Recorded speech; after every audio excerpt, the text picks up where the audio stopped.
Oh,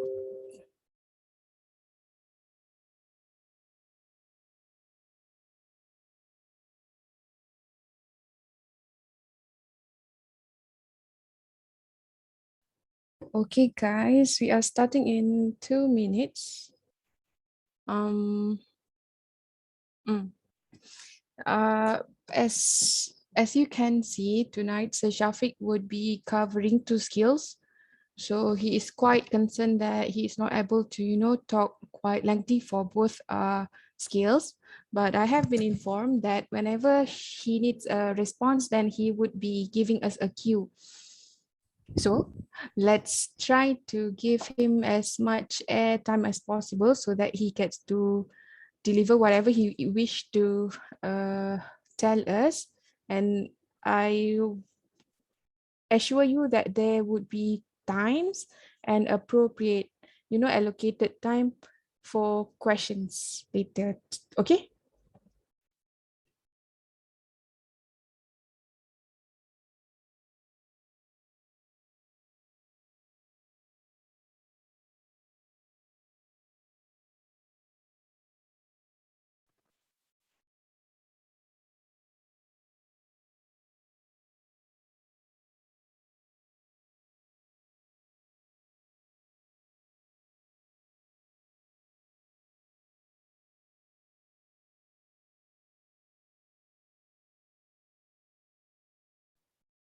There would be a recording, and hopefully we will be able to share with you the link to the recording by tonight juga lah. Okay.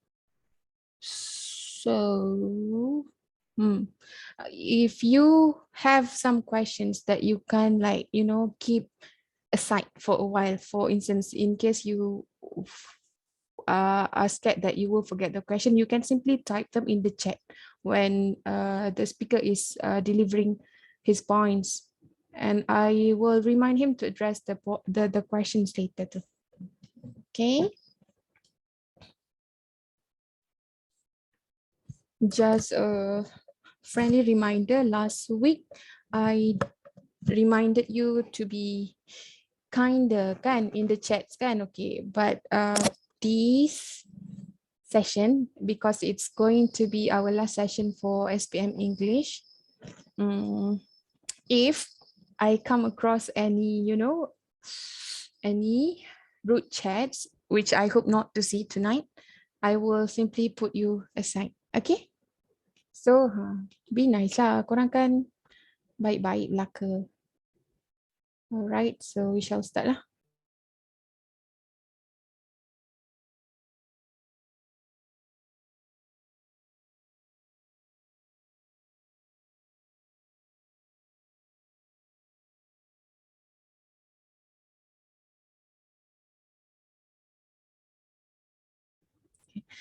Bismillahirrahmanirrahim. Assalamualaikum warahmatullahi wabarakatuh.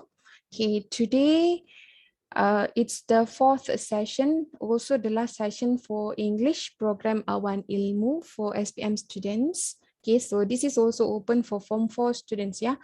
And as you can see, we also have some teachers here along with us. So thank you, teachers and students, for spending your time with us tonight. For the last session tonight, we are going to have Mr. Muhammad Syafiq bin Rosdi, an English teacher from SMK Padang Pak Amat, to help us and to enlighten us more about some secrets, he claims, to listening and speaking better in English. Okay, so before we proceed, let's spend some time to recite Al-Fatiha and also your learning prayers.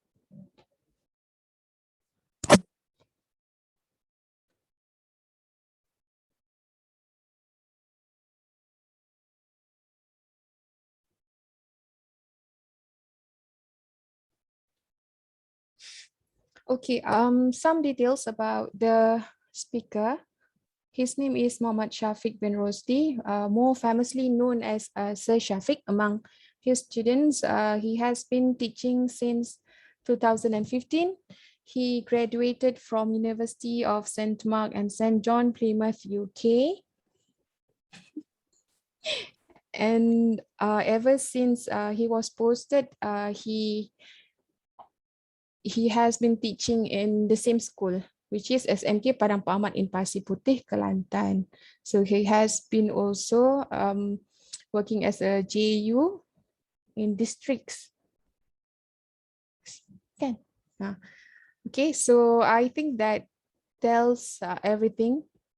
Okay, let us give him the floor.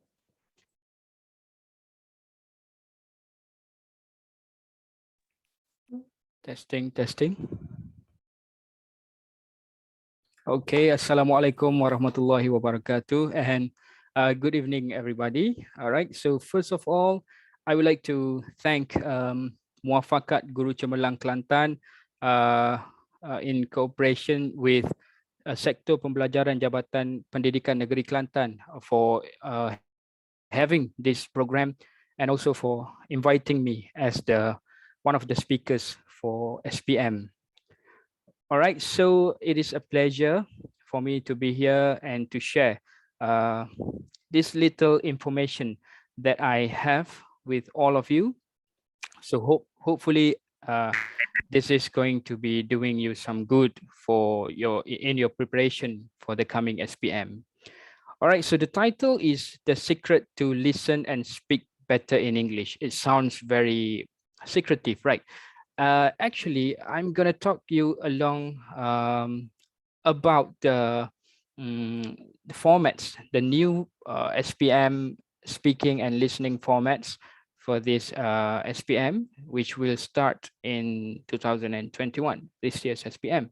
So hopefully we will be in the light of what is going to happen in the coming SPM. Right, let's begin.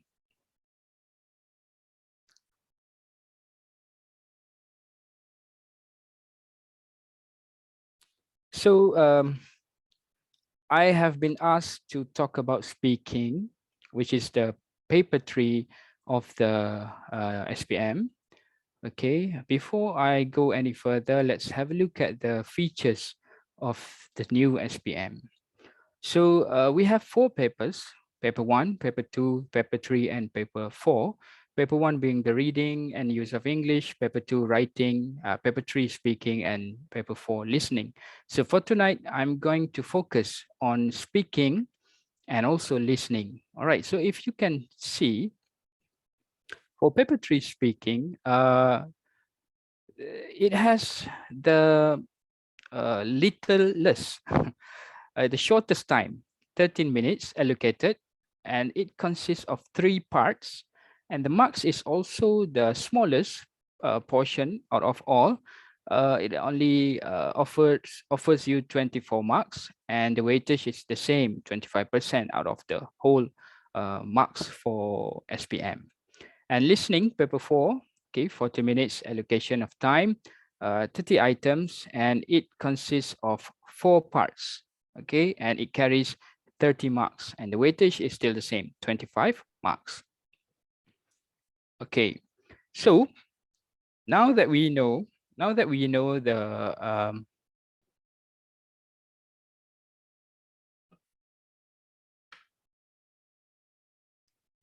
okay, hang on.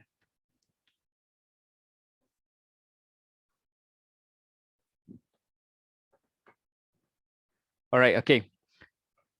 Now that we know the features, okay, of speaking and listening, we're going to have a look at the CFR scale. This is not a secret. You can find this online in the internet. Okay, you just type CFR scale.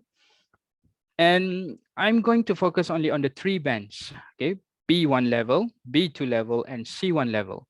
All right, if you are still not aware with the CFR scale, for CFR, it works differently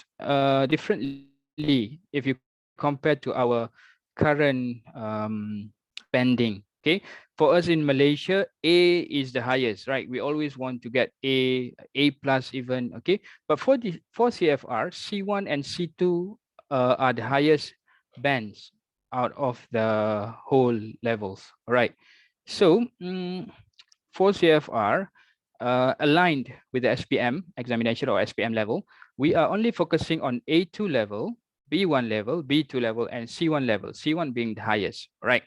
So if you look at B1 level, the criteria to be in B1 level CFR, according to CFR scale, can understand the main points of clear standard input on familiar matters, can deal with most situations likely to arise whilst traveling in an area where the language is spoken, and number 3, can produce simple connected text on topics which are familiar or of personal interest, and can describe experiences and events or dreams, hopes and ambitions, and briefly give reasons and explanations for opinions and plan. Okay, for B2, can understand the main ideas of complex text on both concrete and abstract topic, including technical discussions in his or her field of specialization, can interact with a degree of fluency and spontaneity that makes regular interaction with native speakers quite possible without strain or either party, for either party. And number 3, can produce clear, detailed text on a wide range of subjects and explain a viewpoint on a topical issue, giving the advantages and disadvantages of various options. Okay, for C1 level, I cannot. Okay, for C1 level, I cannot see that one. Okay, for C1 level, can understand a wide range of demanding, longer text and recognize implicit meaning, can express him or herself fluently and spontaneously without much obvious searching for expression, and can use language flexibly and effectively for social, academic, and professional purposes. And number 4, can produce clear, well-structured, detailed text on complex subjects, showing controlled use of organizational patterns, connectors, and cohesive devices. All right, so if you can compare, all right, the differences between each level, B1, B2, and C1. All right, let's move on. Okay, so your SPM, paper 3, SPM speaking paper will be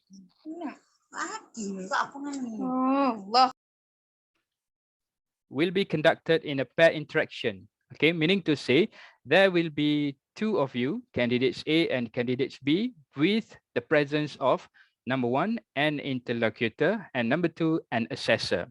Right, so it's a pair interaction. Okay, some of you might be familiar with Muet speaking. Muet speaking is conducted in a group of 4, in a team of 4. But for SPM speaking, it is going to be conducted in a pair interaction. So there are only 2 students, okay, in the speaking test, with the presence of an interlocutor and an assessor. Okay, so an interlocutor is going to be a teacher from your own school. So if you have 4 English teachers, okay, it's going to be one of your teachers who will be appointed as the interlocutor. And then an assessor. Assessor is a term that we use for an external examiner, meaning to say a teacher from outside of your school, maybe from a different school, from a different district, we don't know, will come to your school and be the external examiner. Okay, so let's have a look at the roles of interlocutor.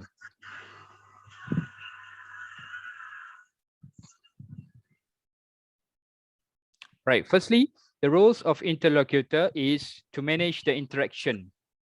All right, so interlocutor will be the one who manage the interaction between the 2 candidates, and interlocutor will also keep the time, okay? And also interlocutor will also assess the overall spoken performance of the 2 candidates, okay? And then let's talk about the roles of assessor, okay? Assessor, the external examiner, will listen to candidates carefully, all right? And the assessor, the external examiner, also will not be participating in the interaction, okay? And this external examiner will be in charge or will be assessing your analytical assessment, all right? So I have talked about the roles of interlocutor and also the roles of assessor. Now, I'm going to show or share with you the position in the assessment room. Okay, some of you might be thinking, how are we going to be assessed? What's the seating arrangement, right? Okay, so it's like this. Okay, so if you can see, I and T there in the diagram is the interlocutor. Candidate A, candidate B, you are going to be sitting side by side. And of course, there will be a table in front of you in between you guys and the interlocutor. And if you notice, let's focus on the ASR there. ASR is referring to the assessor. So assessor will be sitting in a separate table, okay, beside the main table where you will be conducting your speaking test. Okay, this is because the assessor will only listen, focusly, will only pay attention in assessing you guys and giving marks on the analytical scales, which I'm going to share with you later on. All right. So this is the sitting arrangement. Okay.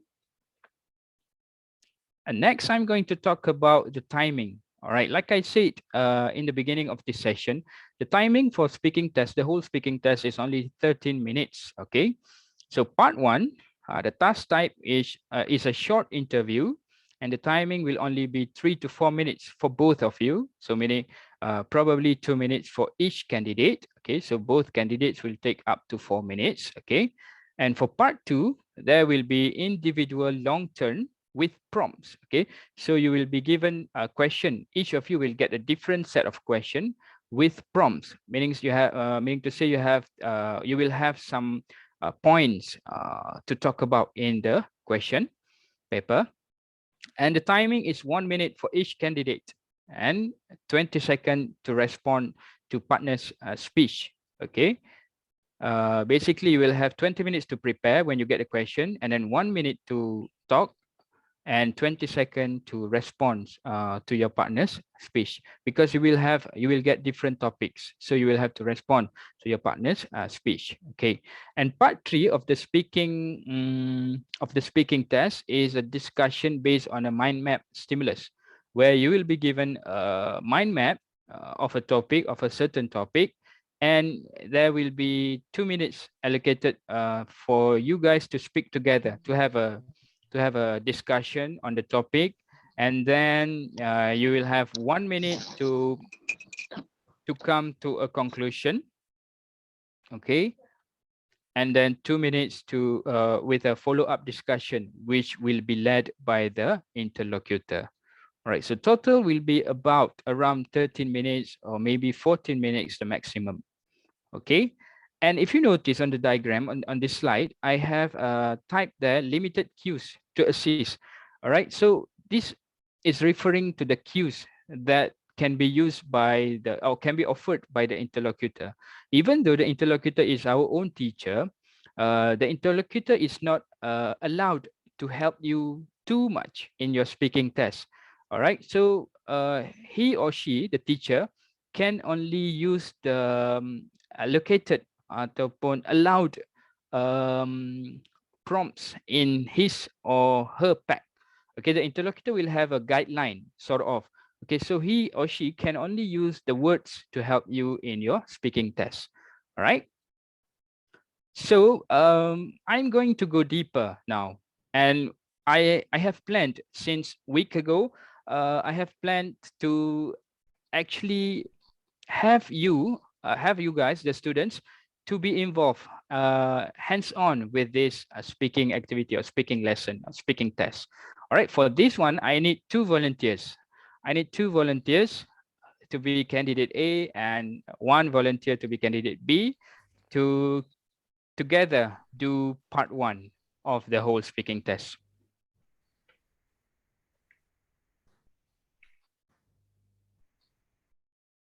So anyone would like to volunteer? Okay, you can raise your hand. You can raise your hand. You can raise your hand if you want to volunteer.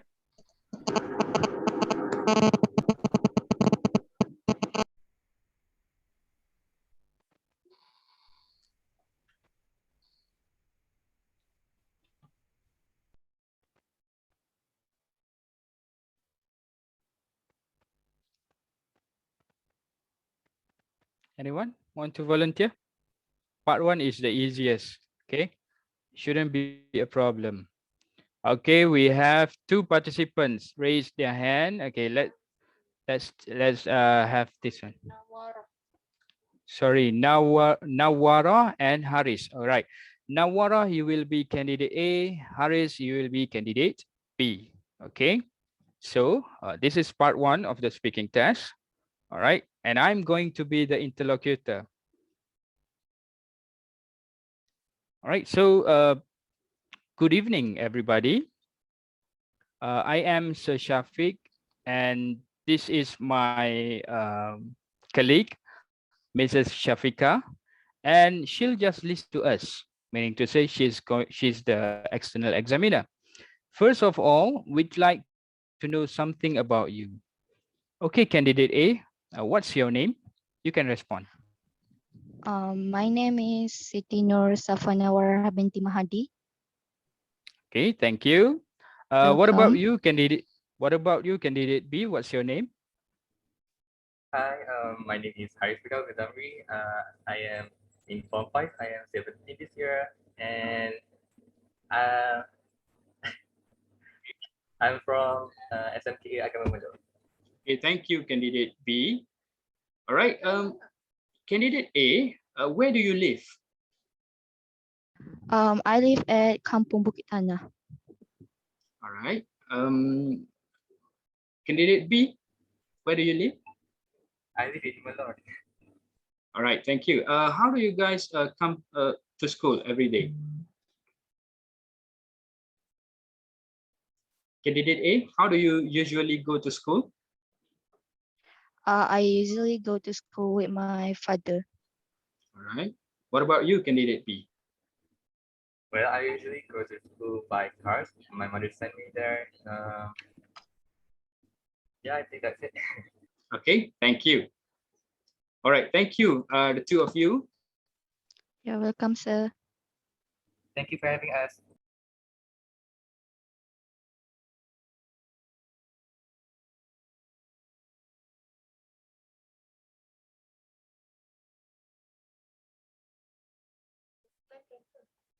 Okay, hang on.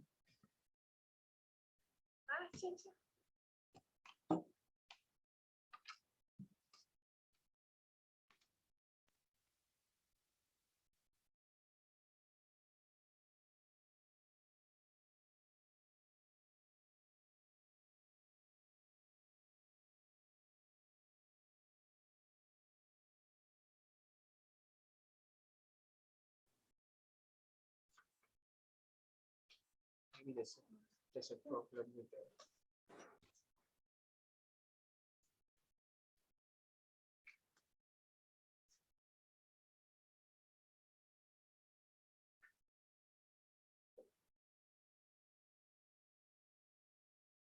Okay, testing. Test. All right, okay. Sorry for the audio problem. So that's the end of part 1 of the speaking test. Okay, and it's actually quite simple. If you notice, we are going to be, I mean, the interlocutors are only going to be asking simple questions. So if you look at the slide that I'm sharing with you, those are the questions for speaking part 1. Okay, so for this part, we are just getting you to warm up. We just want you to be ready for the whole speaking test. We need you to loosen up, if you will. Okay, so these sort of personal or simple, natural question should be answered in a natural form, natural way by you. Okay, so you just relax and respond to every single questions asked by the interlocutor. Okay, so that's the end of part 1. It's very easy, right? It's not too difficult. It's not too complex. It's not making us nervous at all. Okay. All right. Okay. So let's now continue with part 2. Okay. So for part 2, I'm going to need again 2 volunteers for part 2. Can you raise your hand if you want to be the volunteers for part 2? 2 volunteers again, for 1 to be candidate A and 1 to be candidate B.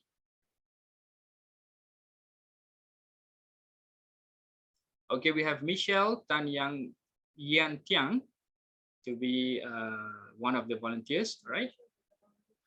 And we have Azri to be the candidate B. Okay, Michelle, you be candidate A and Azri will be candidate B, right? So we are going to do part 2 together. Okay, so for part 2, I'm going to show you the question first because you need to prepare. All right, let's have a look at the questions. Okay, speaking part 2, candidate A, you get the topic family celebration, and candidate B, Azri, you get the topic a person you admire. All right, read through the questions and the prompts. You have 20 seconds to prepare.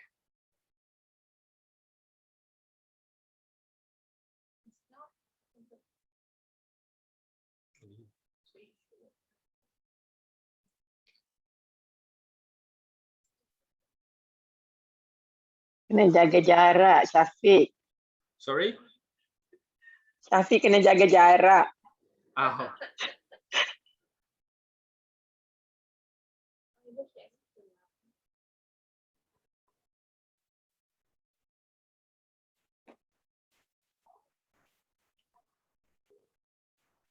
Okay, candidate A, you ready? You can start. Yes, I'm ready. Okay, Michelle. Recently, I will celebrate with my family. I celebrate Family Day with my family, and I'm very enjoy and very thrilled to celebrate with my family. And family celebration is important in Malaysia because it can enhance our bond between family members.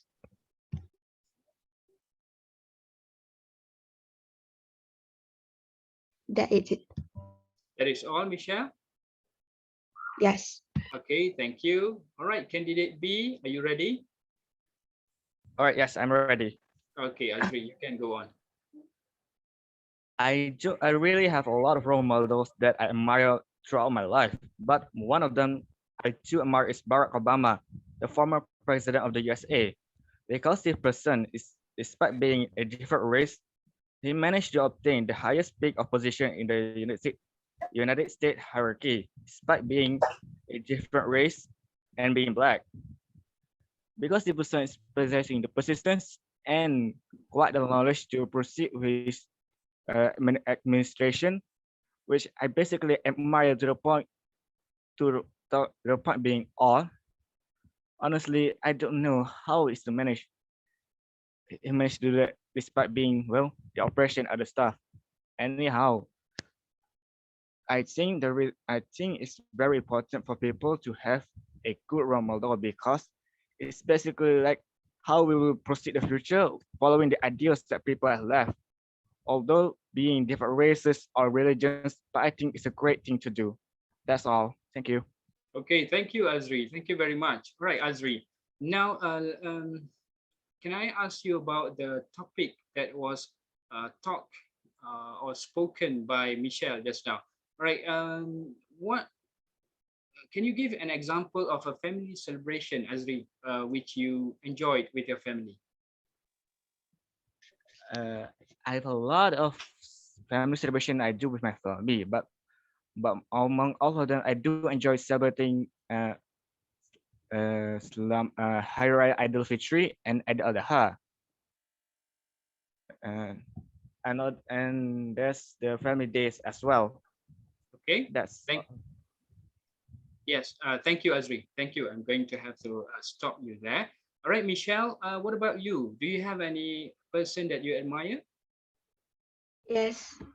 Can I you admire explain? my teacher the most because she is a kind and very caring teacher, which always help me when I'm facing difficulties and help me to overcome any obstacles. Okay, thank you very much to the two of you. Right, so as we have gone through just now is the flow, if you will, the part two of the speaking test. Okay, so we are going to start by giving you the topic or the question set to each candidate. So if you realize just now, each of the candidates will get different topic. Okay, so candidate A will get this topic and candidate B will get that topic. All right, and then you are given 20 seconds to prepare for your topic, and then you will have 1 minute to talk about your topic. And Michelle, just now when you were explaining or when you were talking about your topic, you did not use fully the 1 minute given to you. All right. So one thing that I could point out here is to always try to answer the questions and develop on the answers. Okay, you don't simply say what the event was. For example, the event was birthday party, and then stop there. No, you should try to elaborate more. For example, the event was a birthday party. It was a birthday celebration of my mother, and as we really loved her, we bought a lot of presents and a lot of delicious foods prepared for her. Okay, so try to elaborate. And when you explain about what you did there, maybe you want to go how or when. So maybe you can start with, we actually started the celebration or we prepared since morning. Okay, my father went out to buy this, and then my mother went out to buy, my mother did not realize the surprise birthday celebration, for example. Okay, if you enjoyed yourself, okay, the prompts given here is why and why not. So if you say you enjoyed, you need to explain why. Because all family members managed to be there in the celebration, and we get to take a lot of photos. We get to do a lot of fun activities. Okay. And when you explain why family celebrations are important in Malaysia, maybe you can give a few examples. For example, maybe you can say family celebrations can strengthen the bonds or the family ties between the family members. Okay, family celebrations are good occasions for family members to be together. Okay, maybe for example, my brother who's studying abroad can come back during this celebration just to celebrate, just to be together. All right. And I like what Azri has spoken just now. He shared about the person admire, and he really described about the person, okay, Barack Obama. And he also talked about the why is it important for people to have a good role models. And maybe Azri, maybe you can add some more in terms of what this person looks like, or what why you admire this person. Maybe you can elaborate more. Right. So the tips here, or the thing, one thing to bear ataupun to keep in mind here is to always have the WH question. All right, to always use the WH questions to help you elaborate creatively in speaking when you are doing part two. All right, okay. So that's the end of part part two of our speaking test. Okay, thank you very much to Michelle and Azri. Okay. Next, I'm gonna need 2 more volunteers for part 3 this time. All right. Okay. If you want to, if you would like to volunteer, you can raise your hand. You just need 2.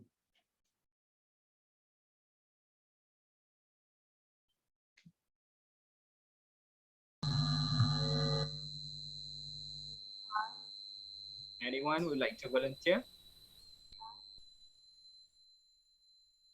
Just raise your hand. Hello? Sure.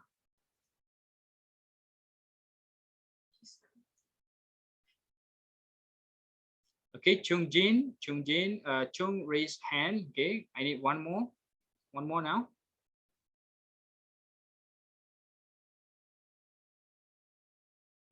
Okay, we have Chung and Fu Kai Zuan. All right.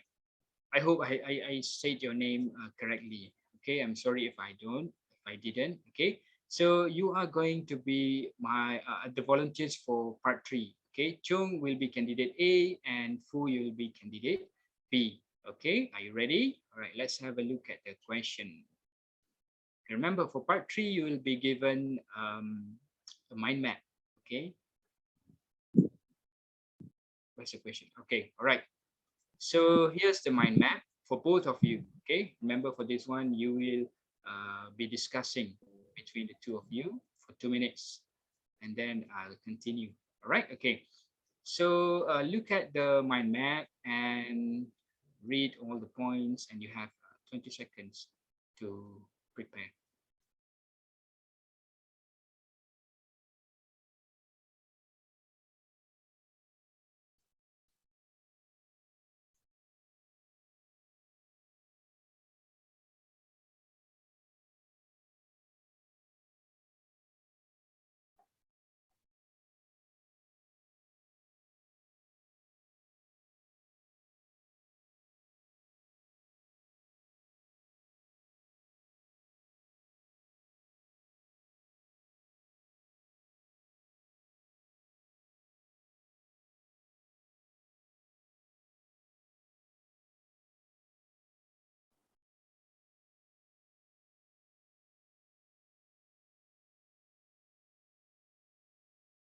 Right, Chung and Fu, candidate A and candidate B, you have 2 minutes to discuss.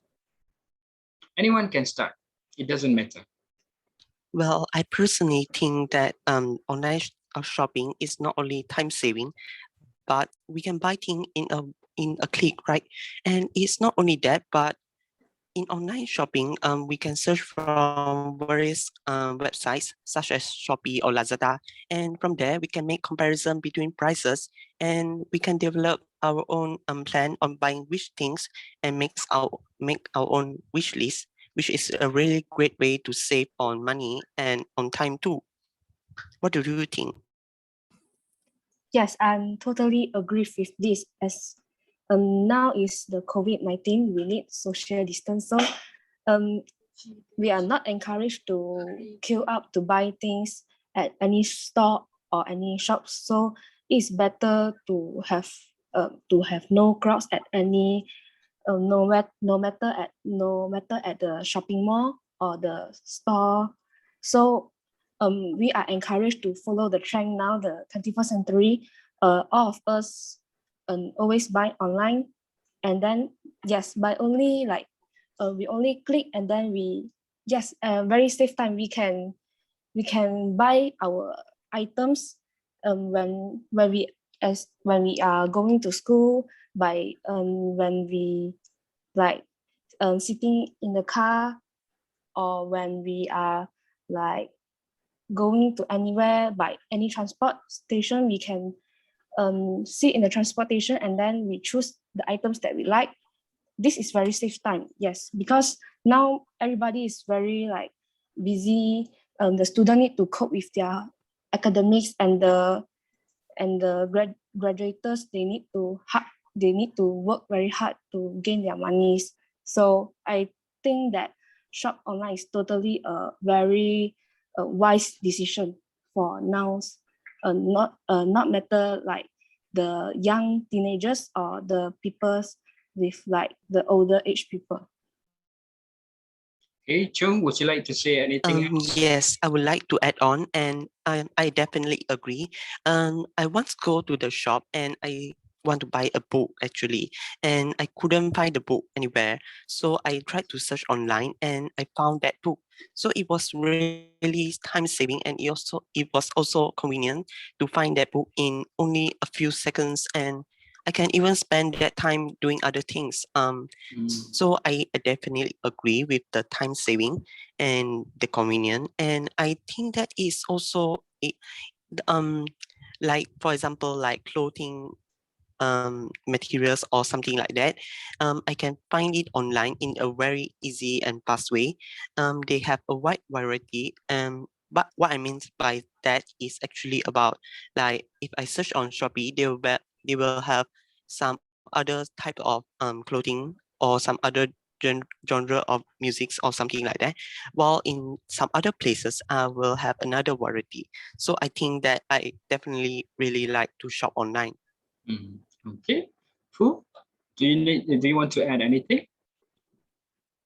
Yes, I think that because now some shops or like the SaaS buddy online now, they are doing many discount online, and then you only need to scan the barcode, or you only need to tap on any links, you can get a discount voucher at any application site like Shopee, Lazada, and more. And then yes, since now is COVID-19, I always buy books using Shopee, and then yes, there is many discounts. And although I cannot like flip into the book, but I can save my time, and then it's very convenient because yes, I only choose my favorite book at my home, and then like any subjects I can buy. Because sometimes if I I went out to buy, sometimes the book is not available at that store. But if I purchase my book at home, I can filter my selection at Shopee, and I can choose many stores, because every store can many store have different prices. Some store are more cheaper and some store are expensive. So it's time saving, and at the same time it's convenient and wide variety too. Okay, thank you, Fu and Chung. All right, now you have 1 more minute to discuss and decide which one is the best reason or the most important reason why do people shop online. Okay, you can discuss between the two of you which one is the best or the main important reason why people shop online. Well, personally, I think that there are no crowds. So I think that is one of the factor contributing to the fact that people like to shop online. And not only that, but it is also convenient. That is the main reason. I think that convenience is the main reason, because people like to save time, right? And they don't want to move around and find something.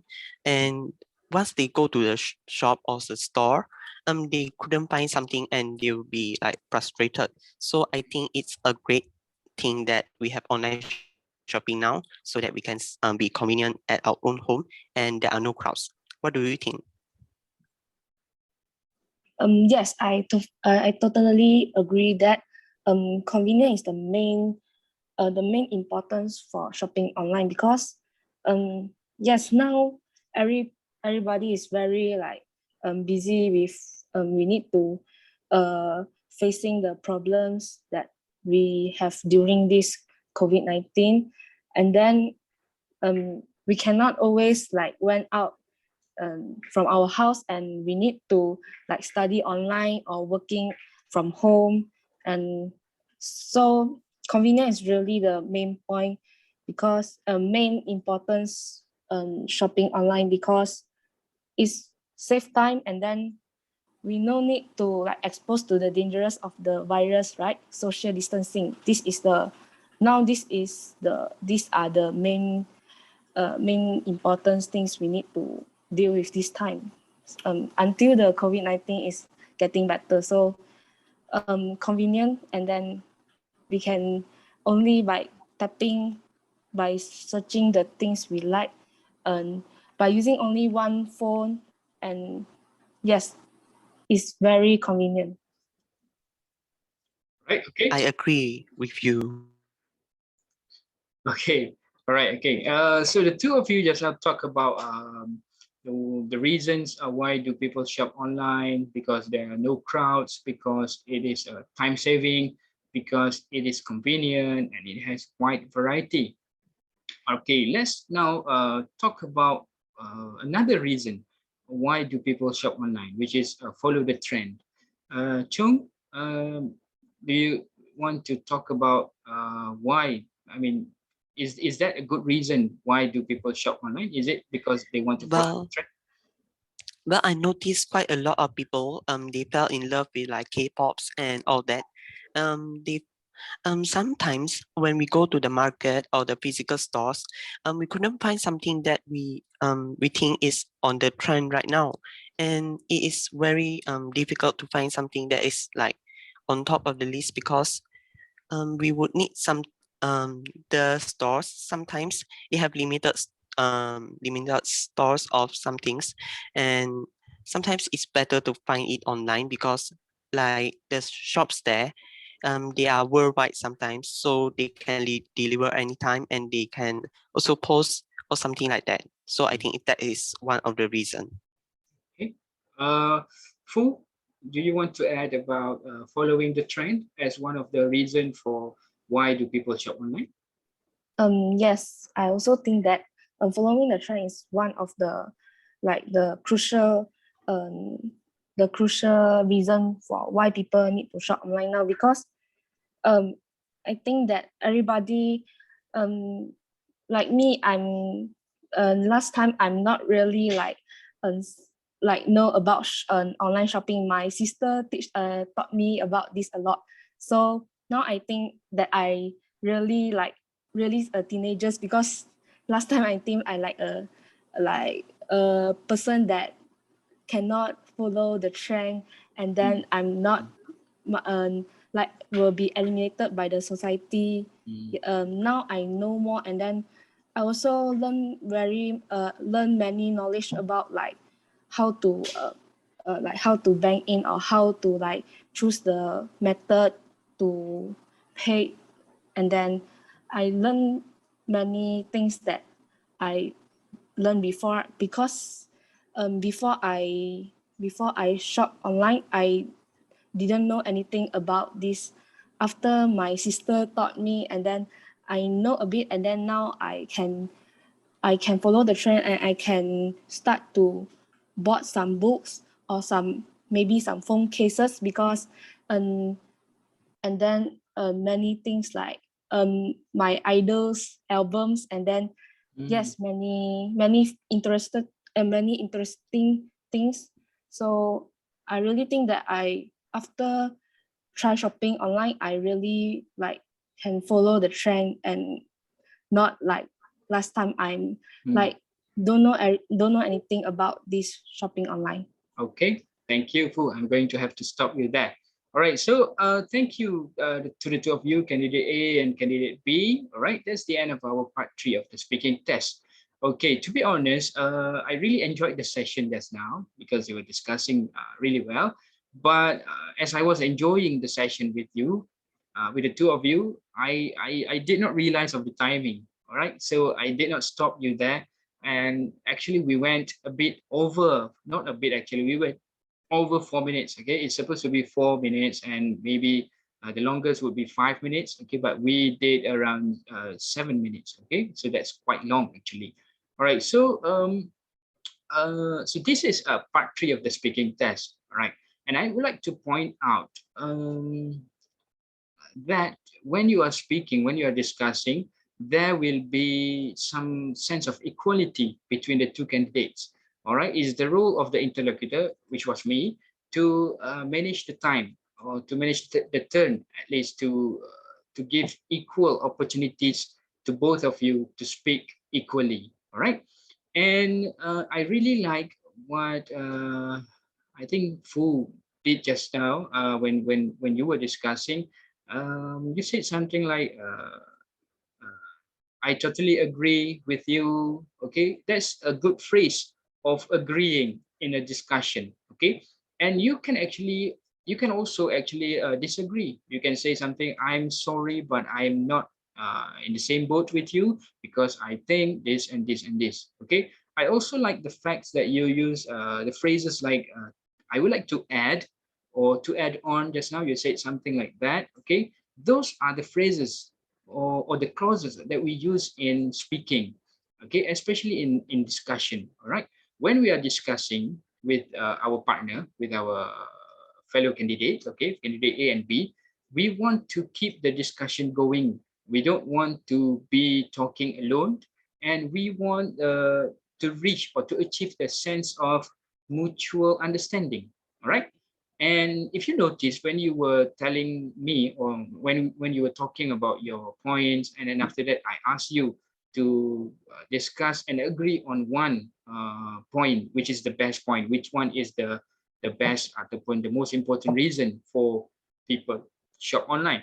Okay, and I didn't think you agreed with each other, because at first Chung said or focuses on the point no crowds, while Fu is talking about convenient and wide variety. But it doesn't matter. Okay, you don't have to reach to an agreement. It's not compulsory. All right, but because the assessor and the interlocutor will be assessing you in terms of the language that you use, in terms of your choices of words, okay, which I will explain later on. All right, and overall, I think both of you did well, and I hope all other participants, all other students can see and can understand the flow of the part 3 of the speaking test. Okay, so I think that's about it for part 3. All right. Thank you, Chong and Fu. Thank you. Thank you. All right.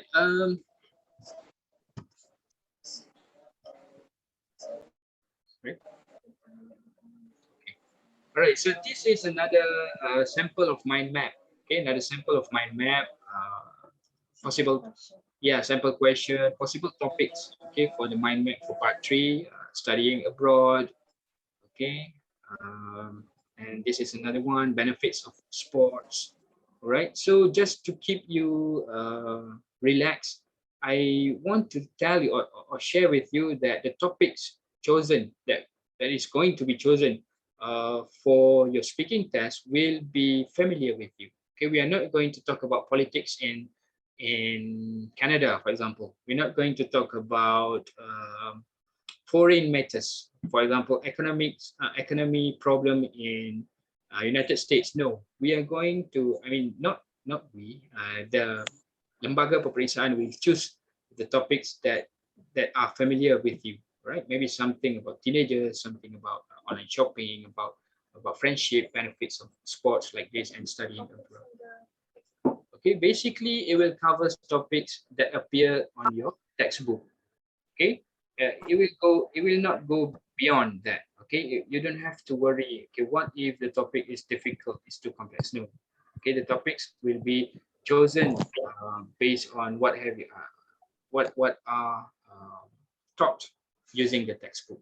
Okay, all right, and I would like to highlight about the timing. Okay, the timing of each part one is quite short. Okay, average about 3 minutes.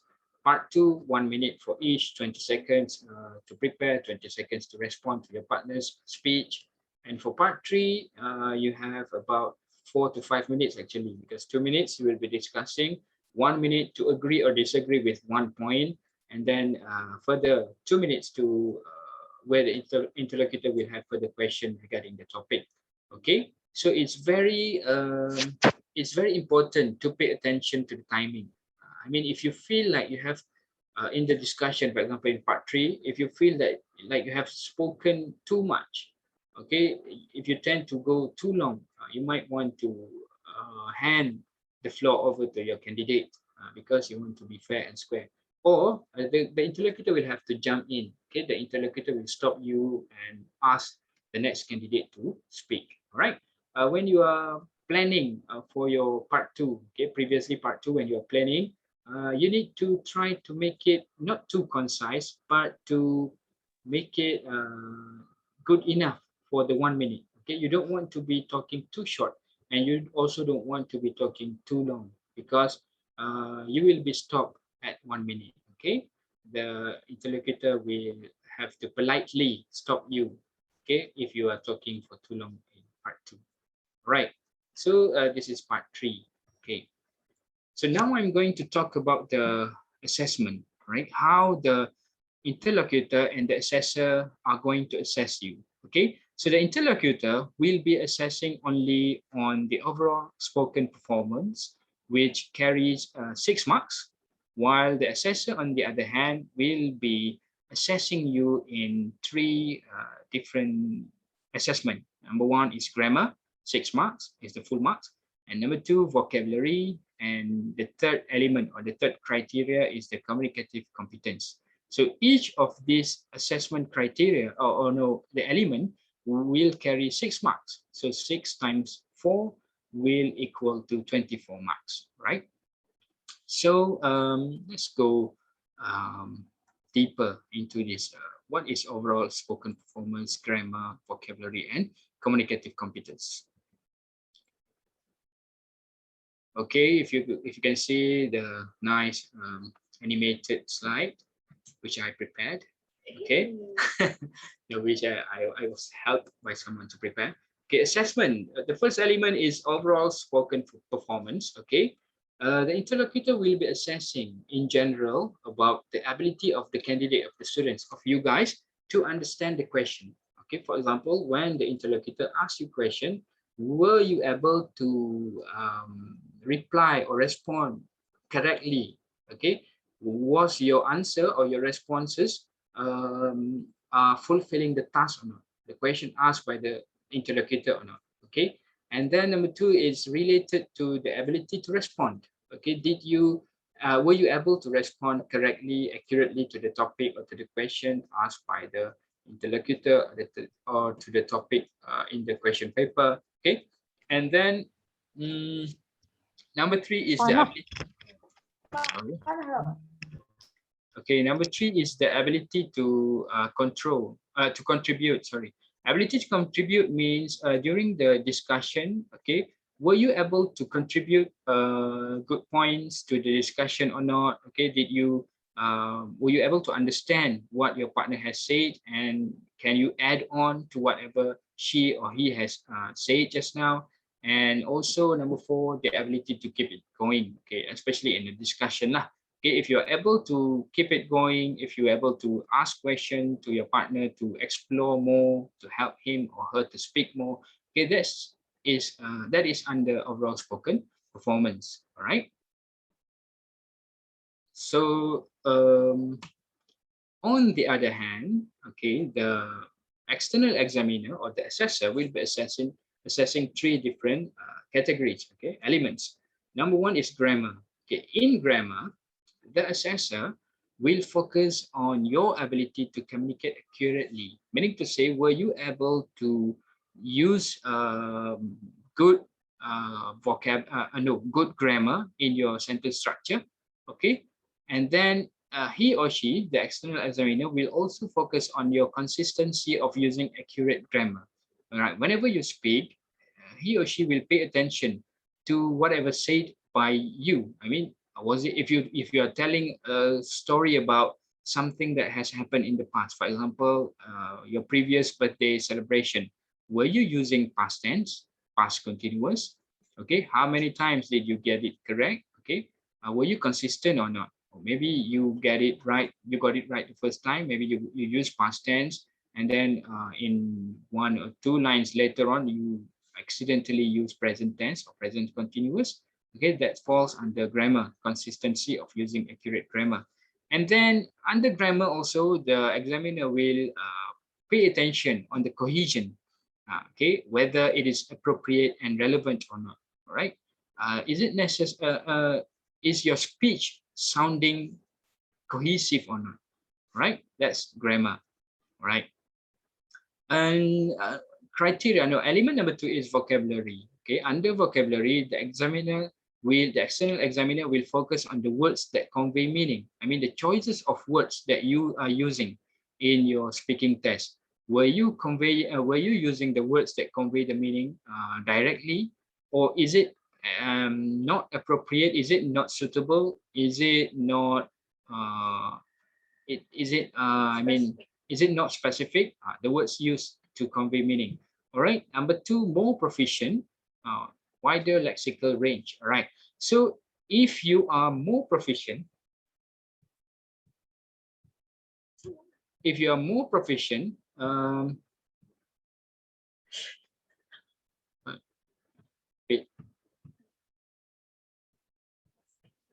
okay, I have a question here. Must accurate the vocab? Must accurate the vocab? Okay. Of course, it must be accurate. I mean, your selection of words must be, I mean, the more accurate the words you use, the better marks you will get. That's how to see it. For example, if you are talking about a situation in the hospital, for example, you want to use good range of vocabulary that describes the situation in the hospital. Maybe you can talk about the wheelchair, or you can say something like what's that? Stethoscope, thermometer. Okay, the words related to the topic. Okay, that's the meaning of accurate, and it conveys the meaning. All right. And what I was saying about more proficient, wider lexical range is if you are more proficient, you should have a wider lexical range. So the meaning of this point here is when you are proficient. Okay, if you are currently right now, if you feel like you can talk a lot, I feel that I can talk about any topic at all, so you are considered as proficient. All right, since you are proficient, you should have wider lexical range, meaning to say you should have a lot more vocabulary compared to other people. All right, so you are not repeating the same words over and over again. For example, okay, you keep on saying, for example, when you want to give example. Instead, if you have a wider lexical range, you will say something like, for an instance, right? Ataupun just to point out, okay? Ataupun as an instance, as an example, okay? That's the meaning of wider lexical range, right? So you are not repeating the same words over and over again. So if this is for more proficient, right? And point number 3 for vocabulary is the words used must be functional and appropriate. Okay, it's about the same as the first point just now. Cumanya, I'm focusing on the appropriateness of the vocabulary of the words chosen to the topic. Maksudnya, if you are talking about football, words used must be contextual with football, with the topic. Okay, so if you are talking about online shopping just now, you should use about methods of payment, delivery, what else? Cart. Okay, you add your items to the cart, and then discounts, vouchers, and stuffs like that. That is appropriate vocabulary to the context that you are talking about. All right. And number three, element number three is communicative competence. All right. Under communicative competence, I am referring to natural speech and ability to sustain conversation. All right. Remember, natural speech here means your speech when you're talking, it doesn't sound like you are made to talk. Okay, it must sound very natural, very relaxed, very like you are not forced to talk. Okay, there's a difference, okay, between a topic that you like and a topic that you don't like. Right, when you are preparing, when you are doing your revision, for example, when you're preparing for the speaking test, if you talk about something that you already know, you should be natural. Right, it must sound yeah, it must sound natural. It must not sound memorized. Okay, like maybe you can memorize something, but when you during the speaking test, please don't talk about don't say it like you have memorized those words. You have to adapt it and make it yours. All right. And then we are also looking at your ability to sustain the conversation. All right. When you are conversing with your friends, with your partner, okay, we want to see, are you able to sustain the conversation or not? Or does it stop there? For example, part three just now, why do people shop online, right? For example, candidate A said, I think people shop online because it is time saving. And then you stop there. And then candidate B comes in. For me, I think why people shop online is because it's convenient. And then candidate A, I think it's because it has a wider variety. Okay, that is not a sustained conversation. Okay, the sustained conversation will have a lot of turn takings, a lot of respondings, a lot of complimenting to your partner. For example, you can say, I think you made a good point.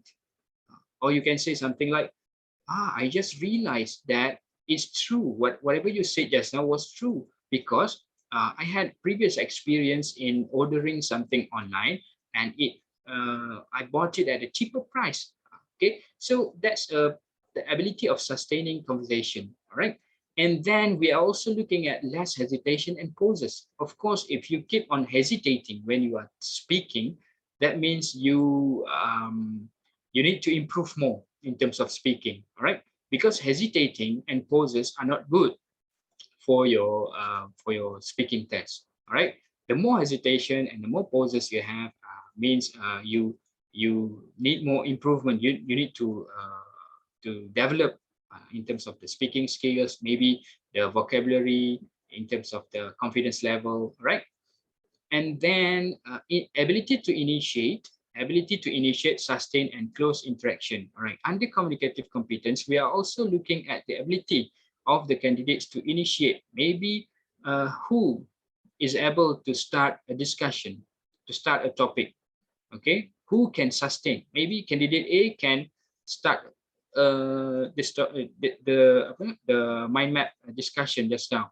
Okay. So candidate B, are you able to sustain or not? Okay, sustain meaning keep the, like I said just now, keep the conversation going. And then were you able to close interaction or not? Closing interaction, maybe after you were discussing, maybe candidate A has the ability to close interaction. So candidate A would say something. I think basically after whatever was said by candidate B and the points made by me just now, I would have to agree with candidate B that the most important reason for people to shop online is because there is no crowds. Okay, so that is the example of closing interaction. All right. Yeah. Any one Russian? Raise your hand. Do you have any question?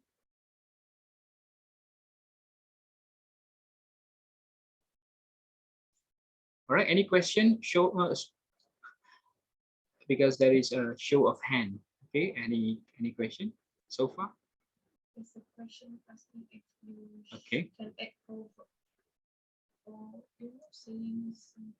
Okay, there's a question asking whether we can add proverb or a saying in our speaking. Of course, you can.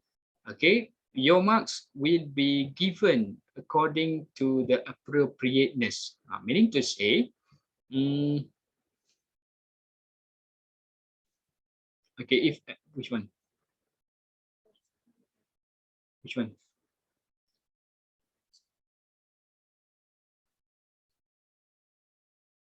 They can, but Yeah. not necessary. Yes. Like I said just now, you can, of course, you can use proverbs in your speaking, but it's not compulsory, it's not necessary, and it's not. I wouldn't say that it's not going to add more marks, but okay, let's put it like this: if you want to use to include proverb or saying or idioms in your speaking, you need to make sure it is appropriate to the situation, to the topic. Okay, it can because you need to be careful, because sometimes it can be totally out of topic. All right, sometimes the proverb just not go along with whatever you have spoken, whatever you have said. Which one? What if the other partner is passive due to lacking in vocab? It results in the other candidate not having an engaging conversation, so it might affect the flow, right? All right, very good. That's a very good question. Okay, I can imagine this happening in most of, I mean, in some situation, not all probably. All right. So between the two pair, the two candidates, okay, there might be one, there might be something not balanced. Okay, maybe candidate A can speak well, but candidate B has difficulty in using or choosing vocabulary. Okay, maybe he or she doesn't understand the question even, or maybe cannot talk about this topic because it's not familiar. Okay, what will happen is I know it's going to affect the flow, but okay, the marks will be given to the language that you have used. Okay, so if you ask the candidate, your partner, and he or she could not respond, maybe you could talk about other points. Okay, because there are more points, right? And the examiner or the interlocutor will be able to, should have been able to see actually that your partner is having problem. All right, so you shouldn't worry about that. It's not going to affect your mark. It might be affecting his mark. Okay, but you shouldn't worry about your partner too much. I mean, you should, when you are discussing, okay, if you are able to ask him the question, for example, okay, I think time saving is the best reason, or the most important reason why people shop online. What do you think, candidate B? Okay, so your friend was not able to respond, right? So that shows, basically after that, the examiner can see already. Okay. What's that? Is that a question? Seorang tu passive, seorang tu dominant. Will that affect the mark for communicative competence? How do I answer this? Okay, passive versus dominant. All right, so it is going to affect the marks for communicative competence for the passive candidate. All right, it's not going to affect the marks of communicative competence for the dominant candidate, because being the dominant candidate, you should be able to show to the examiners that you already tried to be as competent in communicating as you can, by asking questions, by prompting your partner. All right, maybe your partner can say something and you were able to elaborate on whatever was said by your partner. You should, if you are able to give response to the partner, that shows your communicative competence already. All right, so if I am the dominant participant or dominant candidate, I wouldn't worry too much about this, because the marks will be given accordingly. Okay, individually, yeah, individually. It's not a mark. The marks will not be given as a pair work activity. No, although it's a pair interaction, the marks is going to be given or awarded individually. So if you are dominant, okay, that's good.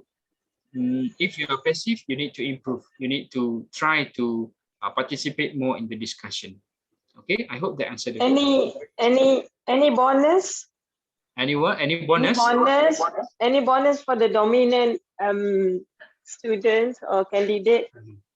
or being able to assist or help the other partner. Okay. Something like, do you mean to say that this blah, blah, blah, and that candidate, the less dominant one was, well, possibly because of that, managed to pull himself or herself through.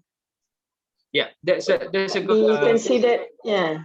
That's a good example from my senior. Actually, I respect this teacher so much.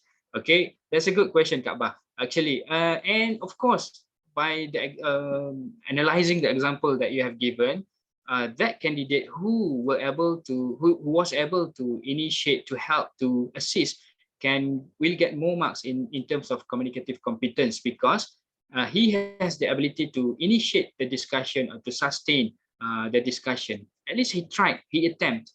And if that works for the passive one to, after being prompted, after being assisted by this dominant candidate, the passive candidate can respond. At least, okay, that shows that the assistance provided were successfully helping or helpful. All right. So of course, that candidate who was able to assist will get marks for communicative competence, because he tried to assist, he tried to initiate the discussion, he tried to sustain, keep it going. Okay, but the partner is passive. All right. That's good. Thank you, Kak Bah.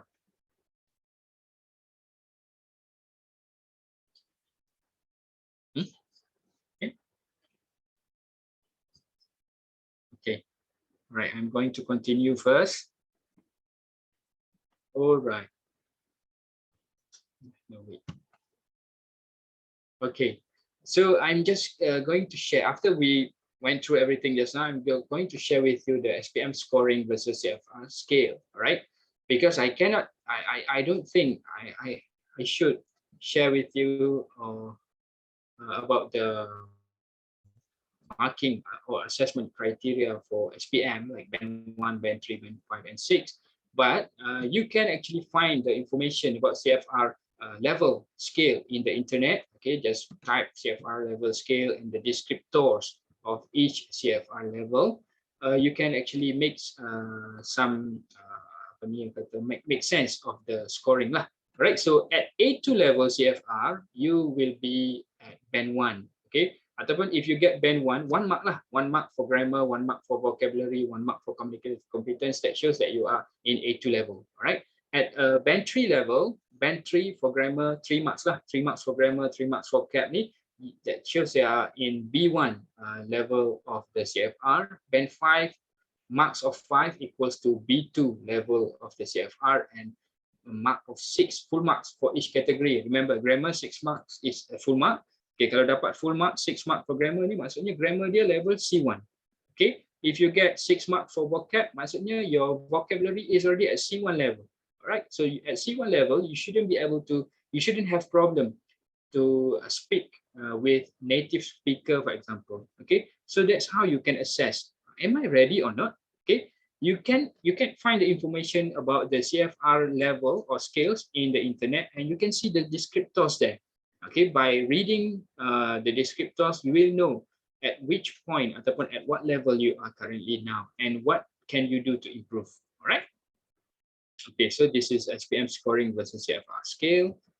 And then, okay, it's time for the secrets. Although actually whatever I've shared just now are the secrets, because in order to beat or in order to score as highest as possible in the speaking test, you need to know the flow or the format or what is going to happen throughout the speaking test. And we have done that together. I brought you through part 1, part 2, and part 3, and I've shared some information about the assessment. Okay, and now, okay, the secrets to speak better, further secrets lah. All right.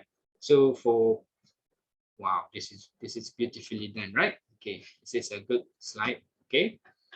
All right. So for part 1, actually my wife helped me prepare this because I'm not so good at PowerPoint. Okay, so part 1, okay, you should be able, okay, the secrets to score a good mark. For part 1, you should be able to give factual information about yourself.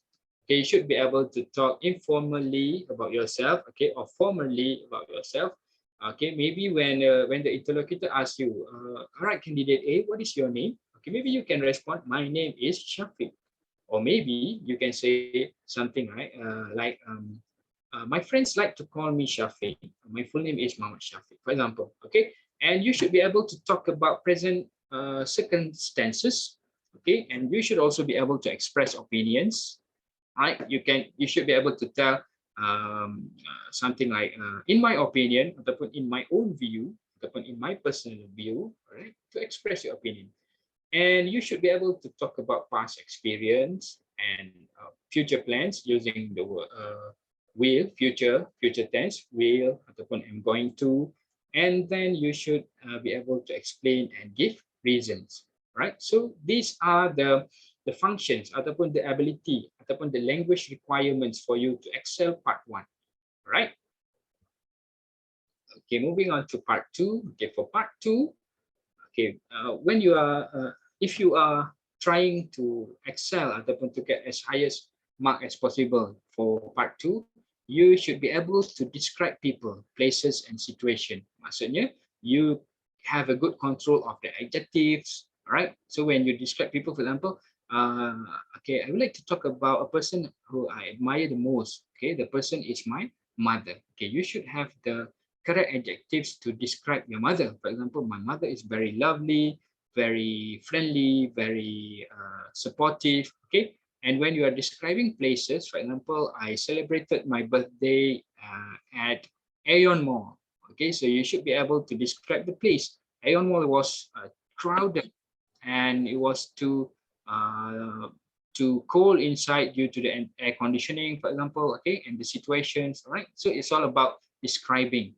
And you should also be able to talk about past or present or future experience. Okay, so at part 2, you will be required to, maybe you can, for example, the topic that we did together just now, birthday celebration, right? So you should be able to talk about your past experience of celebrating a birthday with your family. And then you should be able to also express and justify your opinions. Okay, in my opinion, I think the most important reason for people to go shop online is because it is time saving, right? Stop there. And you should also be able to justify your opinion. You can use the words like, ataupun phrases like, this is because when you shop online, you just need to click your mouse, or you just can use your smartphone to make your orders. That saves a lot of time, all right? And last one, you should be able to explain and give reason, sorry. Okay, when you explain something, you should also be able to accompany your explanation with good reasons. Maksudnya it doesn't stop there. Okay, after you explain, okay, you can give reasons for your explanation. Why have you chosen that? Because of this and this and this. Okay, right. That's for part 2. Last one for part 3. Language requirement for part 3. Okay, there are a lot more lah. Right, for part 3, you should be able to explain and give reasons. That's a continuation from part 2 just now. And in part 3 also, you should be able to exchange information and opinions, okay, likes and dislikes. Okay, this is when you are discussing lah. Okay, you need to have the ability to agree and disagree. Okay, I really need to teach my students this thing first. Okay, sometimes they don't know whether they should agree or disagree. Okay, and in the discussion like this, it's good. It's actually very good if you can agree, or you can compliment, bagi comment sikit to your partner. Okay, maybe you can say, I really agree with you. You have said some very good points. You have made a good explanation. You have given a good explanation about that point. Okay, comment sikit. And then negotiate agreement. All right. This is happening in part 3 when you are discussing about which point is the most important, the best point. Okay, so maybe candidate A said the best point is because it's time saving, but candidate B is still standing with his point that the most important point is because it has wide variety. Okay, so you need to negotiate. Maybe candidate A can say, I really think your idea is good, but don't you think it is more important to the time saving is a more important factor in this topic. Okay, that's how you negotiate. agreement. So the language needed is to negotiate an agreement, right? And then you should also be able to discuss some alternative, okay? Maybe after making some good points, you need to also discuss the alternatives about the okay, points, maybe some other points, okay? You can include, you can actually talk about something that is not in the mind map, all right? One or two, but you still have to focus on the mind map, the points. All right. Which one? That's a question. All right, there's a question from Sarah Kalisha. Teacher, what if my voice is shaking but still manage to convey opinion? Didn't it affect my marks? All right. Okay. How do I say? Okay, if your voice is shaking, it shows about your confidence level. It shows about your courage. Okay, are you ready or not? Were you prepared or not? All right. And if you still manage to convey opinion, you will get marks for conveying the opinion. All right. I don't think it will affect your marks in terms of conveying the opinion. Maybe you will get I don't say penalized, but the shaking voice, I think, is going to be assessed under overall spoken performance, okay, or maybe a little bit under communicative competence, right? It doesn't affect the mark as long as we kept talking. Press, yeah, you are right, Rish. Teacher, this is just crossed my mind, but is it okay if someone bringing an item like a bracelet, a letter that was written by others in the examination as confidence boosters for those who have a little confidence? All right, Azri, that's a good question. I don't think you are allowed to bring a letter or bracelet even if you are, yeah, I don't think we are allowed to bring anything else inside the examination room. Okay, you cannot. Yes, thank you, Dr. Zraini, for explaining. Yes, you cannot even bring a piece of paper there. Yes.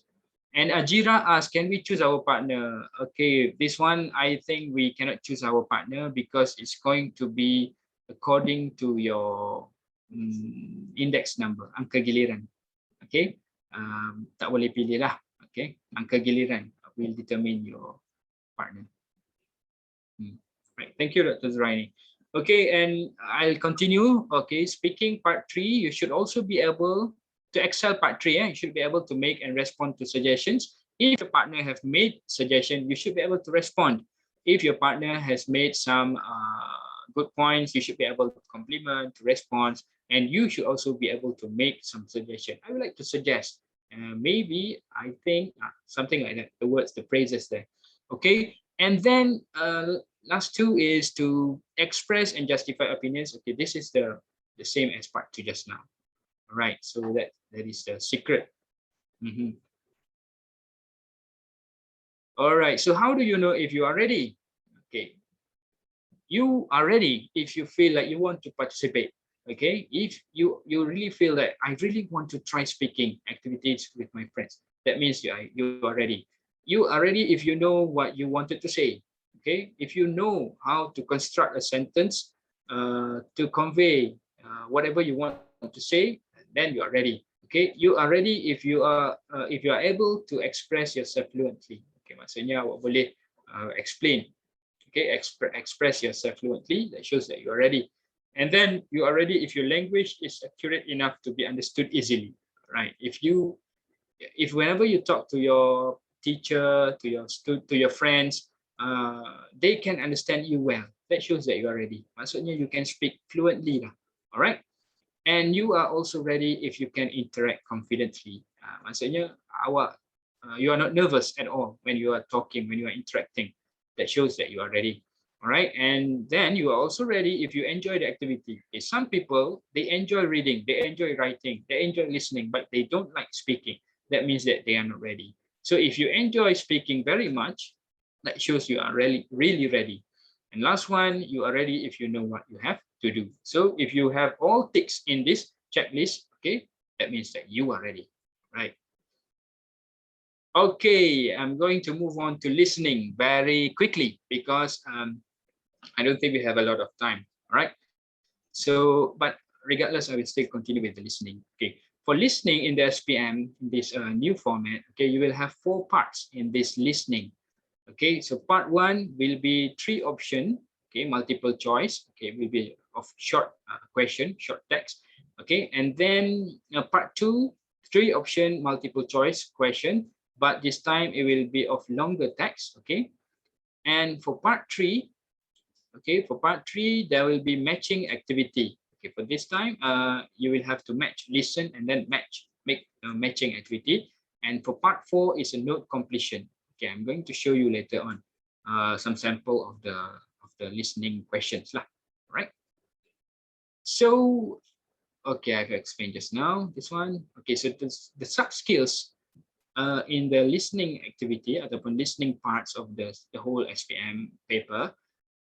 Number 1 is to understand the main idea. All right.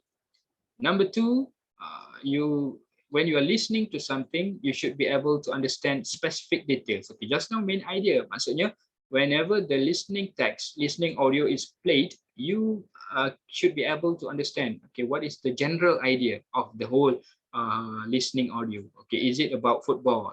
Is it about occupation? Is it about studies? Okay, understanding specific details adalah maksudnya adalah you should be able to understand more details. Okay, kalau tadi main idea dia occupation, now more details adalah what are some samples of professional occupation ataupun professional jobs. Okay, ataupun some more details information about the main idea. Okay, and then number 3, you should be able to understand attitude or opinion. All right, whenever the listening text is played, you should be able to, okay, this is a positive opinion about the topic. This is a negative opinion about the topic. All right, number 4, you should be able to understand the narratives. Okay, sometimes the listening audio can be of a narrative. Dia boleh jadi satu cerita. So you should be able to make sense of the flow. Okay, tadi benda ni terjadi, and then this one terjadi, and then what happened, what is the ending. All right, that's the narrative. Number 5, use strategies to understand meaning. You should be able to use correct strategies to understand the meaning. Okay, sometimes there are words in the listening text that you are not familiar with, right? Because sometimes the words ataupun the text will be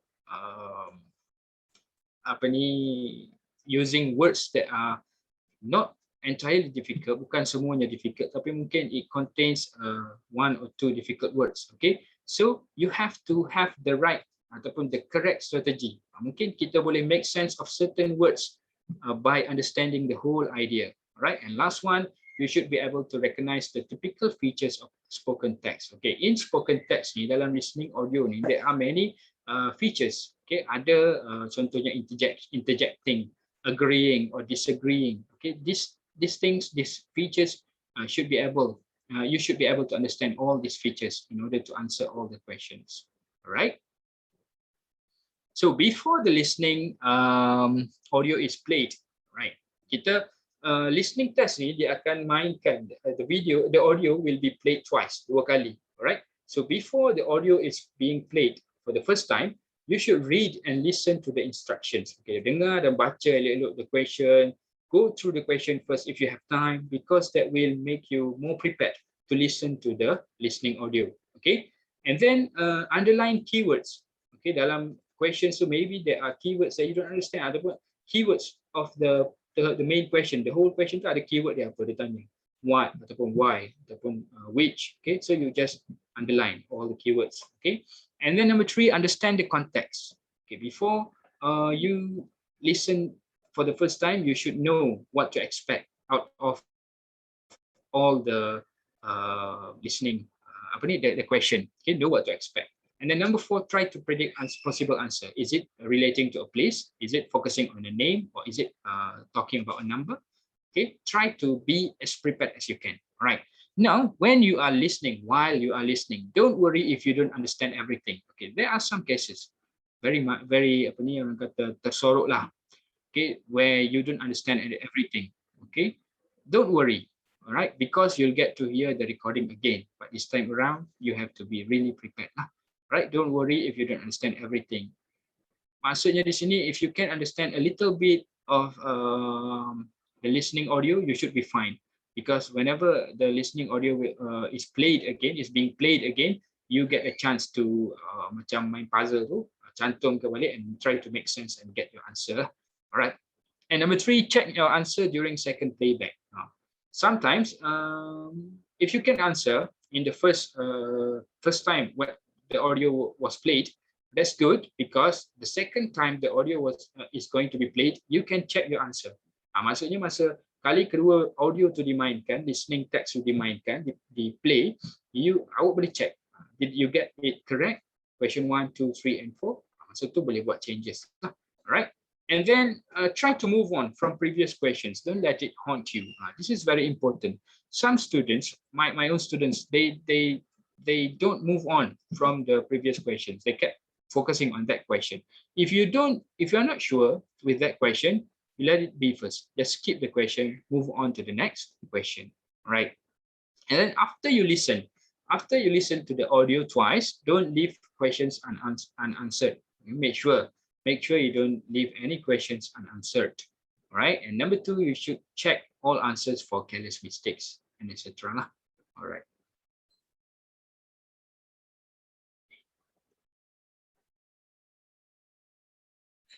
Okay, this is a sample of listening questions for part 1.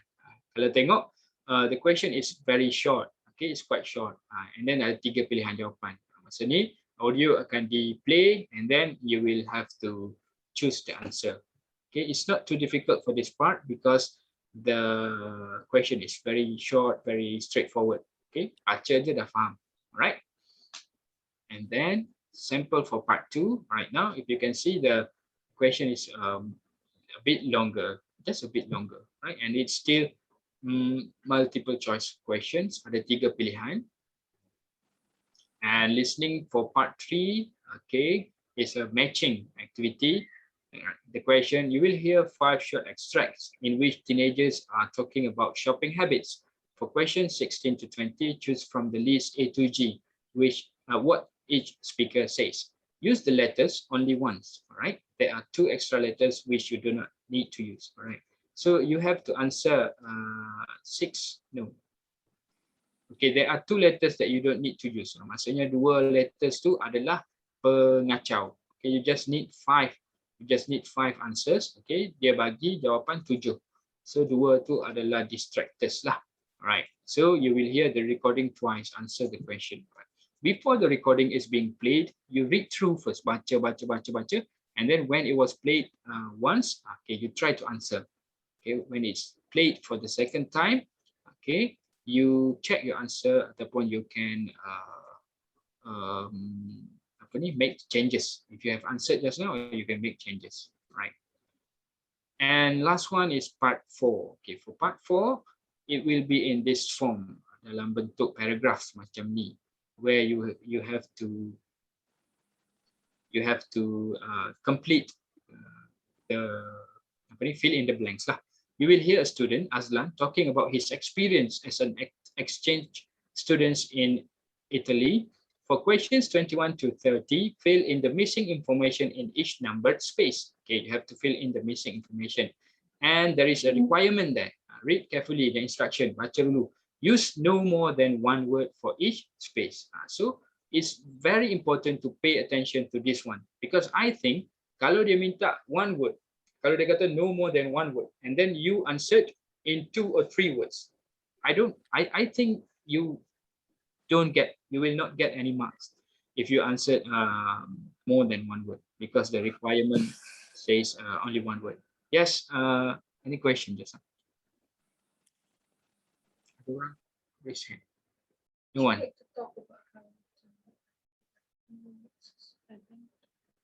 Before the first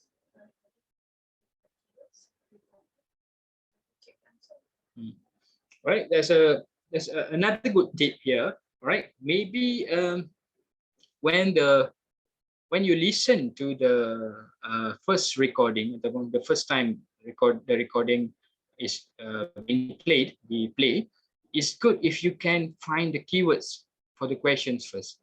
Cari keywords dalam listening tu. Try to underline ataupun try to note dekat tepi tu.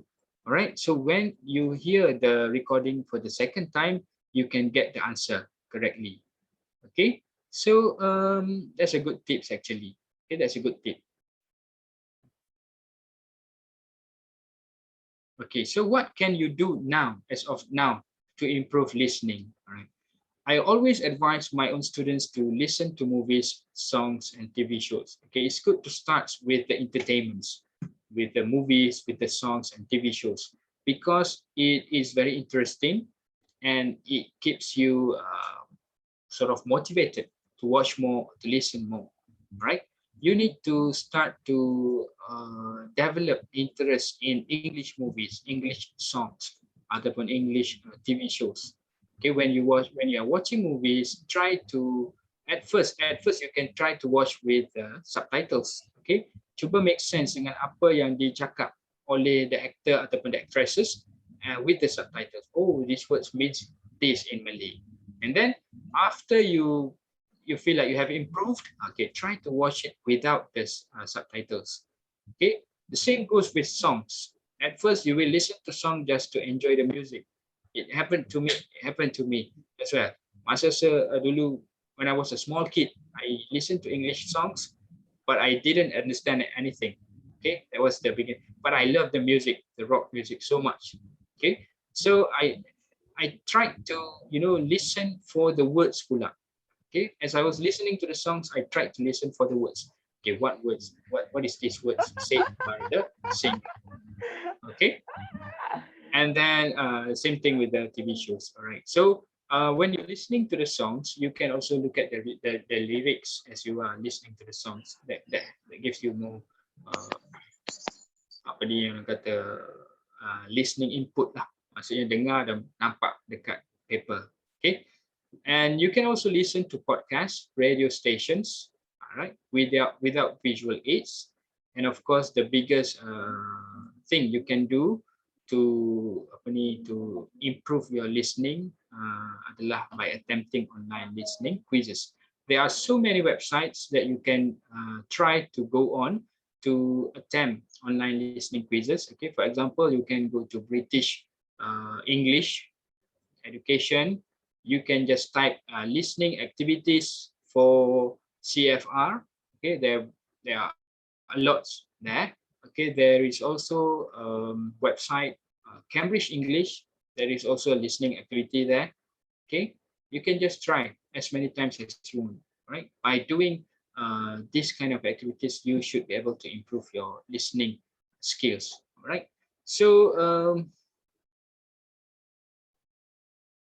okay, basically we still have a lot of time actually till the XPM, so we need to keep improving. Don't be satisfied, and if you look at the diagram at 80%, if you know that currently you are 80% ready, don't stop there. You should try to improve. Okay, because I think with the new format, English is more flexible in a sense of it is testing us in that 4 different skills. Maksudnya dia bukan just test reading and writing, it is also testing us on the speaking and listening skills.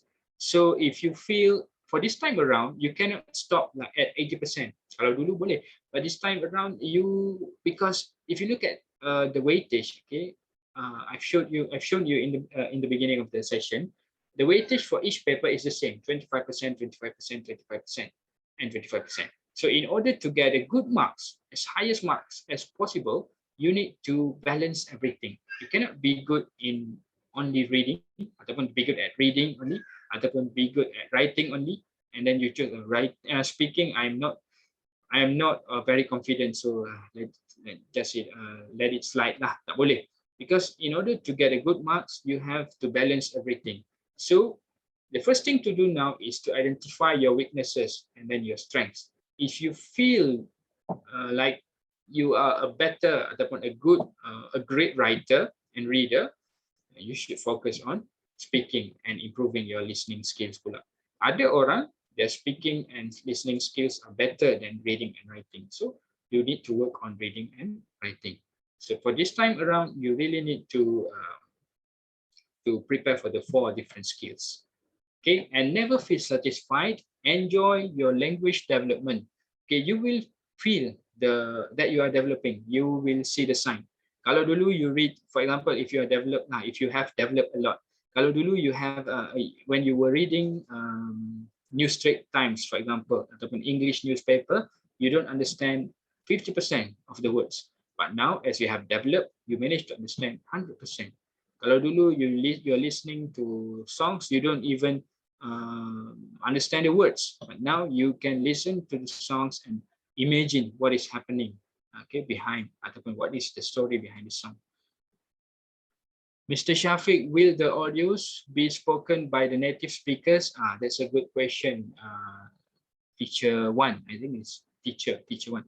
Yes, I'm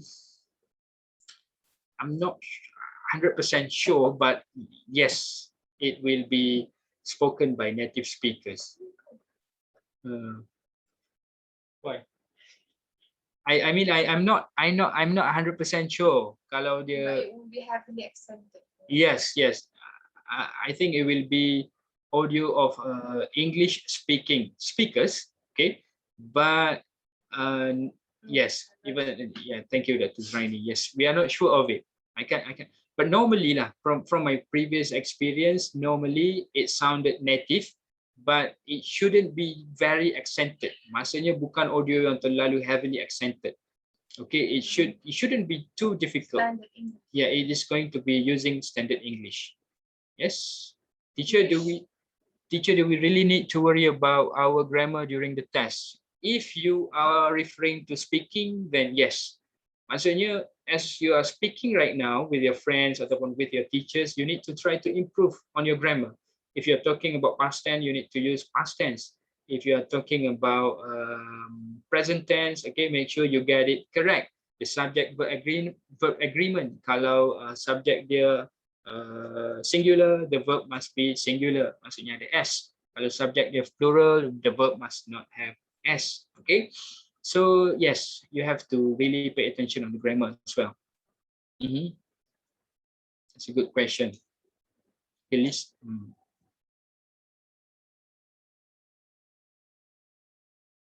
Yes, that's a good point made by teacher Syafiqa. Okay, a listening test grammar knowledge is needed for filling in blanks. Betul. For instance, ada to before the blank. Kalau awak tengok dekat dalam listening questions tu, okay, there is the word ataupun the to, okay, tempat kosong lepas tu you have to continue with root word. Okay, maksudnya yes. Oh, Rich, I am the lord of the grammatical error. Okay. Yes, Mr. Syafiq, I live. What do you mean? Yes, teacher 1. Thank you for joining us. Okay. I don't think, I think that's all. Okay, this is the differences.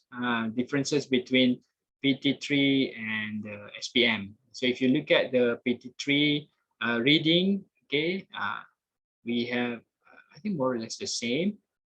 For speaking, Cumanya, we have pictures. Yes, cumanya the main difference is speaking lah. Okay, for speaking, in Pt3 you have individual prompt card story, okay, and in speaking paper for SPM, it is individual long-term prompt.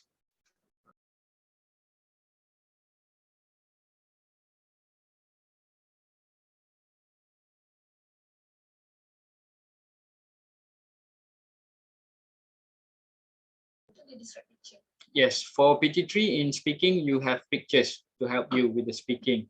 Kalau untuk SPM, you will get only the notes lah, the question, the topic with a lot of prompts, with some prompts, right? I think nothing else about the differences. Okay, so thanks for joining us. Yeah, do you have any question? I think that's the end for speaking and listening. I am very sorry I talked a lot more about speaking, okay, if you compare to listening, because yes, we spent a lot of time in making sure you understand the flow of speaking, because the listening is actually very straightforward. You just need to improve your listening skills. Maksudnya listen and thinking at the same time. Try to not listen just to give respond, tapi listen to make sense. Maksudnya kalau dulu if you are speaking English, we just focus on how do I respond to whatever he or she said. This time around, you need to practice listening to make sense of whatever was mentioned by the speaker. Okay, it's not very difficult skills. You can work on it. You can really work on it, because nowadays there are lots more. There are many websites that offers listening activities. Yes. What's that? What's that? Yeah, Abida. Question. Which one?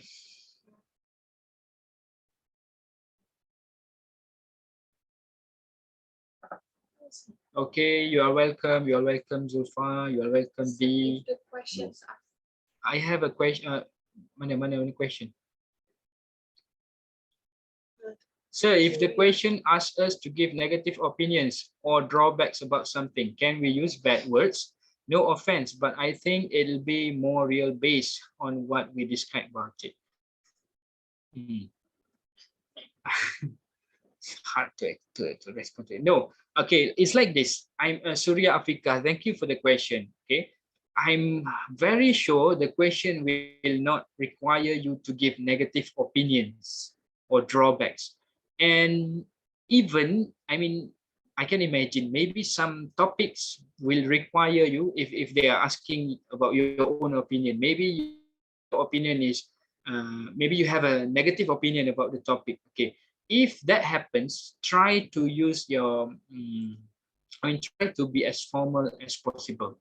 Try not to use the harsh, bad words in your speaking test. Okay, because in order to respond or to convey the meaning, I don't think you have to be a bad person or to be a bad speaker.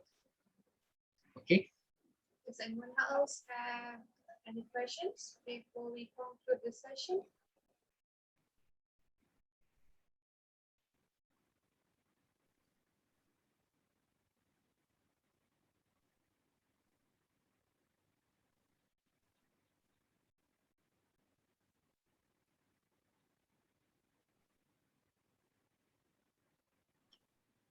Yeah, Frozen Z say something like, I heard some word will not be root word after two. You are right. Okay, you are right. In certain situations, yes. Contohnya, I am looking forward to seeing you. Okay, you don't use root word there, because it falls under another grammar context.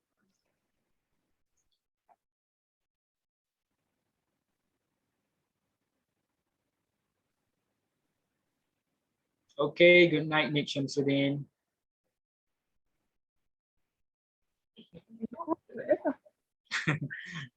So dia kata good night, so I responded good night. All right, okay. If you have no more question, I think that concludes my session for tonight. Okay, I hope you are now in the light. I hope you are now in the light, especially for speaking and listening activity. No test. Okay. If you have any more question, you can just reach to me via my Instagram. Okay, you can just type Syafiq Rosdi there, or you can reach teacher Shafika in her IG, in her Instagram. Okay, because you can reach either of us. We live in this one house.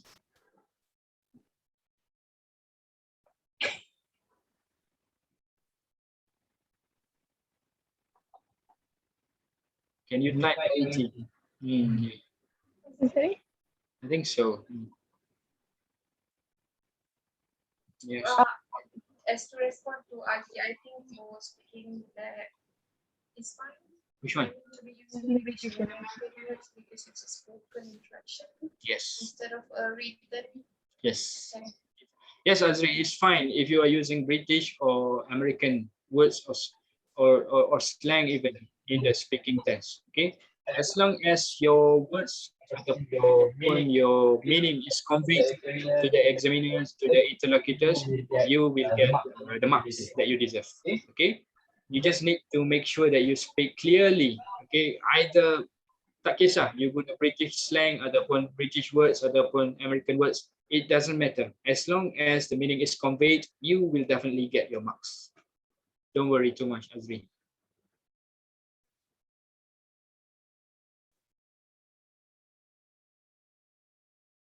Oh yeah, my Instagram I shared already. Syafiq Rosdi. ada tambah tepi.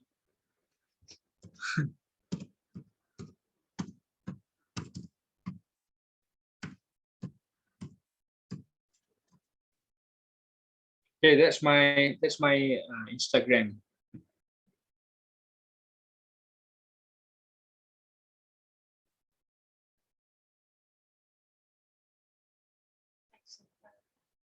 Yes, Farah, you don't worry too much about the accent, betul. If you don't have any accent pun, it doesn't matter. Because you need to remember the interlocutors and the examiners are Malaysians. Okay, bila Malaysians, whatever understood by us, we by the examiners, meaning we will give you marks definitely.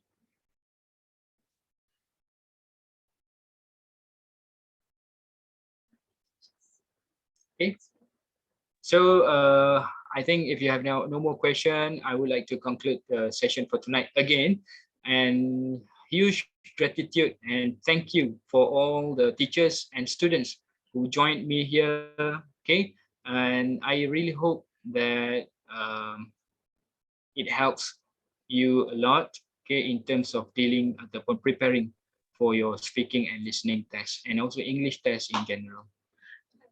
Haris, I heard that Sir Syafiq used he or her repeatedly. Okay, why don't you use they instead? Oh no, because Haris, I was referring to him or her in individual. Maksudnya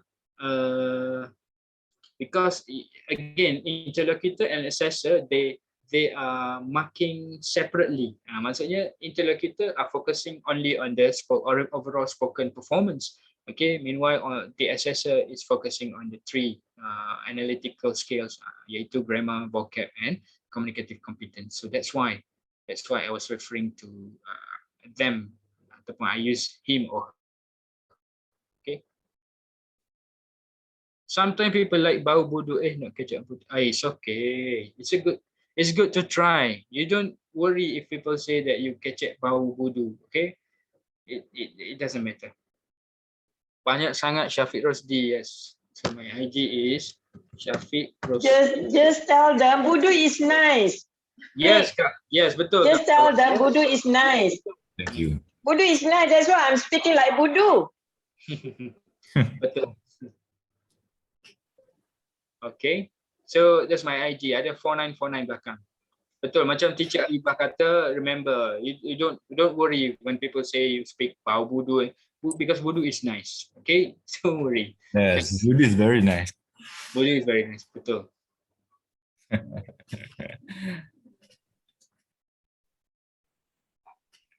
Alright, I think that's all. Thank you, Mr. Syafiq. You're welcome. Welcome.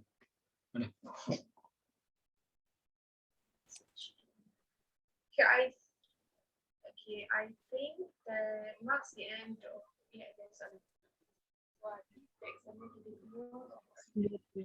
actually I think they would accept it when when it improves speaking skills. I think they won't be as strict as when they are marking writing assessment. Okay, so as long as your message is conveyed, it's not like very complicated to understand. You're not beating around the bush.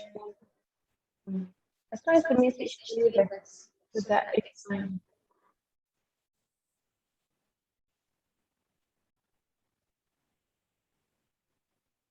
Yes. Right, and I'm sorry if I don't address any of the teachers respectfully, because dalam ni Zoom ni, I am not sure which one of you. Some people who I know. Okay, thank you so much for all the teachers actually who joined. Okay, thank you for the support. All right, I think that's all. All right, thanks, Syafiq. Welcome. Welcome, Sir Ashai. Untuk Kak Rosli. Yes. Thank you. Thank you. Thank you, Kak Baya.